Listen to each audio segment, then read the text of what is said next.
বন্ধুরা বারবার বলছি আপনারা এগুলোকে হালকা মনে নেবেন না, এগুলোকে ভালো করে মশক করতে হবে, তাহলেই পরবর্তী সবক আপনার জন্য সহজ হবে। ইনশাআল্লাহ মশক করবেন। ভিডিওতে একটি লাইক করুন, চ্যানেলটি সাবস্ক্রাইব করে যান এবং মনে কোনো প্রশ্ন জাগলে অবশ্যই আমাদেরকে কমেন্ট করে জানাবেন। আসসালামু আলাইকুম ওয়া রাহমাতুল্লাহি ওয়া বারাকাতুহু। সম্মানিত শিক্ষার্থী ভাই ও বোনেরা, আজ আমরা তখতি নম্বর 7 পড়তে শুরু করব। তখতি নম্বর 7 হচ্ছে তানবিনের মশক। তানবিন কাহাকে বলে? এই যে দেখতে পাচ্ছেন, 2 জবর 2 জের এবং 2 পেশকে তানবিন বলা হয়। 2 জবর 2 জের 2 পেশকে তানবিন বলা হয়। যেমন 1 জবর 1 জের 1 পেশকে হরকত বলা হয়েছিল। 2 জবর 2 জের 2 পেশকে তানবিন বলে। কি বলে? তানবিন বলে। ভালো করে মনে রাখবেন, পরবর্তী সবকে কাজে আসবে। এই যে লেখা রয়েছে 2 জবর উপরে, 2 জের নিচে এবং 2 পেশ উপরে, এই 2 জবর 2 জের 2 পেশকে তানবিন বলে।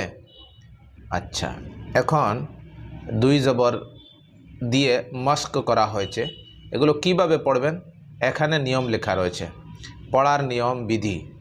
বা 2 জবর বান, বা 2 জবর বান, আলিফ পড়তে হবে না। এই বার পরে যে আলিফ রয়েছে, তারপরে সার পরে প্রত্যেকটি হরফের পরে যে আলিফ রয়েছে সেটা পড়তে হবে না। লিখতে তো আসবে কিন্তু পড়তে আসবে না। আপনি বানান করতে এরকম করতে হবে, বা 2 জবর বান, আলিফ পড়তে হবে না কিন্তু লিখতে হবে। যেমন সলাতান, জাকাতান, কোরআন শরীফের শব্দ। এই শব্দগুলিতে এই ওয়াও, একটি ওয়াও রয়েছে, সলাতানে ওয়াও রয়েছে, জাকাতানে ওয়াও রয়েছে।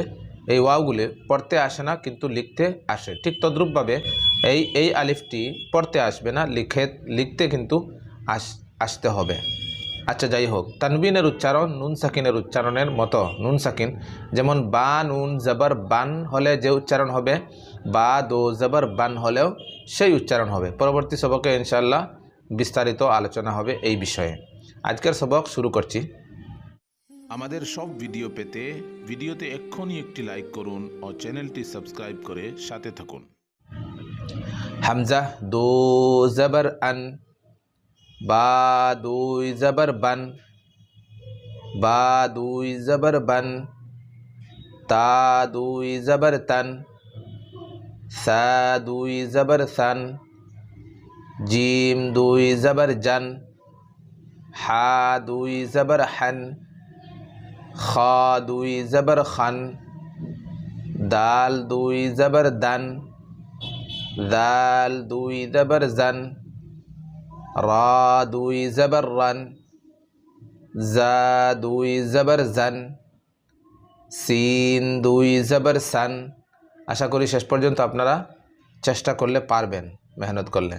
প্রত্যেকটি হরফে লান, কান, তন, আন, এইরকম 2 জবরের উচ্চারণ হচ্ছে নুন সাকিনের মতো। অর্থাৎ নুন সাকিন যে হরফে 2 জবর লাগবে সেই হরফে থেকে 1 জবর কমিয়ে দিয়ে পরে নুন সাকিন লাগিয়ে দিবেন, বা 2 জবরের উচ্চারণ সেম হয়ে যাবে। বা নুন জবর বান। তো এটাতে 2 জের যেখানে রয়েছে সেখানেও আপনি 1 জবরকে সরিয়ে দিবেন এবং 1 জবর রেখে দিবেন, আর তারপরে নুন সাকিন লাগিয়ে দিবেন। যেই উচ্চারণ হবে, যেমন হামজা নুন জের ইন যদি লাগান, যে উচ্চারণ হয়েছে হামজা 2 জের ইন, সেম উচ্চারণ হয়েছে। তো ঠিক তদ্রূপভাবে আপনারা এখানেও মশক করবেন।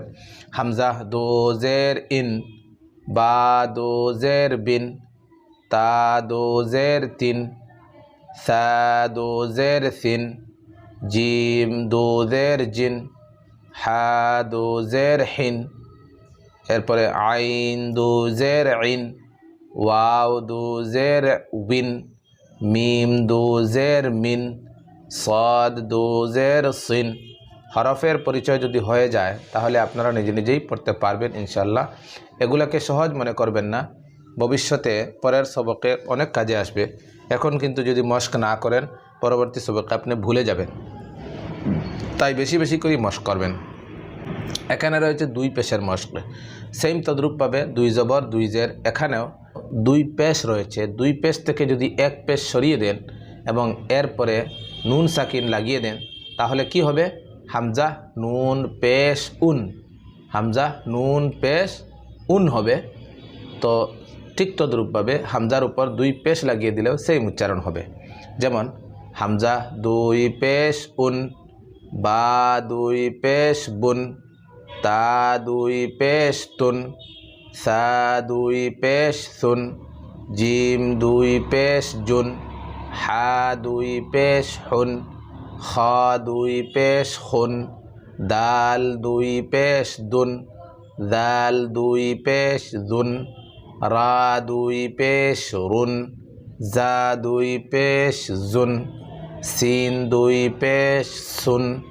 আশা করি শেষ পর্যন্ত আপনারা মস্ক করতে পারবেন। বন্ধুরা, বারবার বলছি, আপনারা এগুলোকে হালকা মনে নেবেন না, এগুলোকে ভালো করে মস্ক করতে হবে, তাহলেই পরবর্তী সবক আপনার জন্য সহজ হবে। ইনশাআল্লাহ মস্ক করবেন। ভিডিওতে একটি লাইক করুন, চ্যানেলটি সাবস্ক্রাইব করে যান এবং মনে কোনো প্রশ্ন জাগলে অবশ্যই আমাদেরকে কমেন্ট করে জানাবেন। আসসালামু আলাইকুম ওয়া রাহমাতুল্লাহি ওয়া বারাকাতুহু।